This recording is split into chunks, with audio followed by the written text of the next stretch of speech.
nested loop structure. A loop placed within another loop is called as nested loop structure.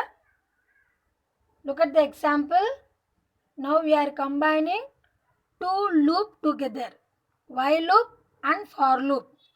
So inside the while loop, we are placed another loop, that is for loop. It is known as nested loop. So look at the example. I equal to 1. While is a loop. We have given the condition, that is I less than or equal to 6. The control statement must ends with colon. Inside the while loop, within a block, we are giving another loop, that is for loop. The variable is j. In is a keyword, range is a function. What are the arguments we are passed in the range function? Start value and stop value. Already we have known that step is the optional one. We can give or we need not to give. Inside the for block, we are giving a statement, print statement. It prints the value of j with space. End is a parameter. Space is assigned to the parameter end. After that, it prints a new line. It is for the while block. Then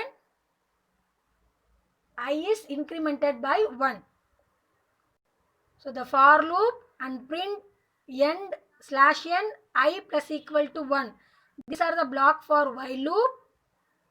Print j end space. That is the block for loop.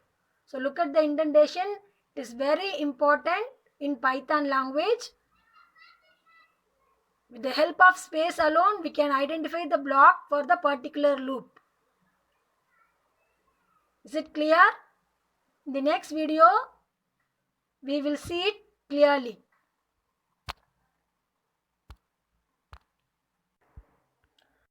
Look at the iteration for the example, nested loop. Look at the coding. I equal to 1, while the condition is I less than or equal to 4. For j in range bracket of 1 comma I.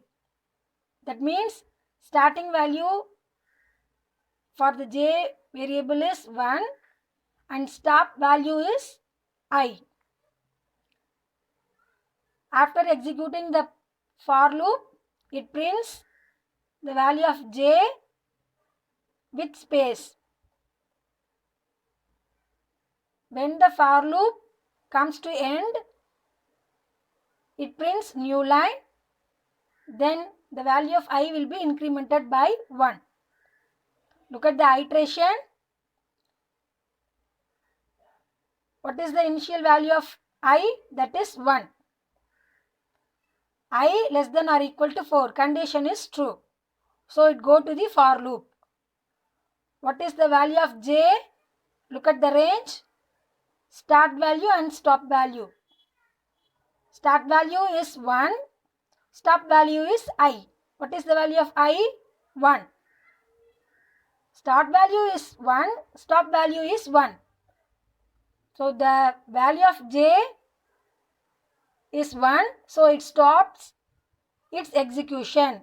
So nothing will be printed in the first iteration. Is it clear? Then the value of I will be incremented by 1. What is the value of I now? 2. Go to the next iteration. The value of I is 2. It checks the condition in a while loop. 2 less than or equal to 4. Condition is true. It goes to the for loop. What is the value of j in range? Start value is 1. Stop value is, what is the value of I? 2. So 2 is the stop value for the range. It prints the value of j. What is it? 1 with space the value becomes 2 for the I, so it stops its execution. In the second iteration, it prints the output 1 alone. Look at the output. In the next iteration, it prints the value 1 alone. The value of I will be incremented by 1, that is 3. Look at the third iteration, the value of I is 3. It checks the condition 3 less than or equal to 4. Condition is true. It goes to the for loop. Look at the range. Starting value is 1. Stop value is I. What is the value of I? 3.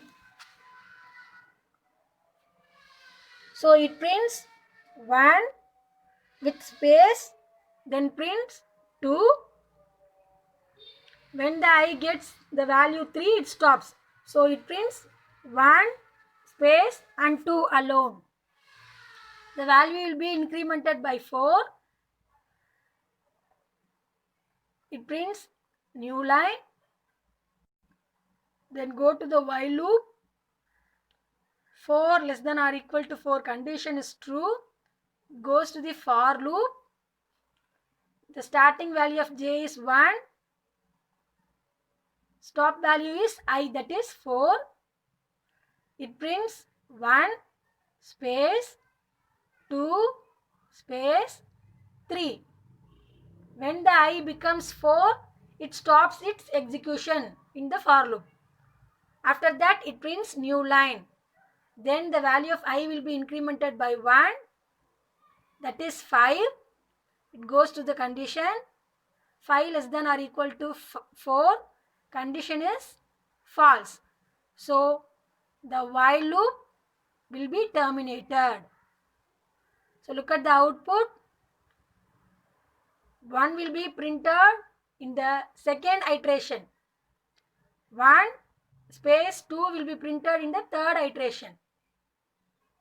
1 space 2 space 3 will be printed in the fourth iteration. In the fifth iteration, the loop will be ended. Is it clear? So far we have discussed for loop and nested loop in the iteration. Remainings in the control structure will be discussed in the next video. Thank you, students.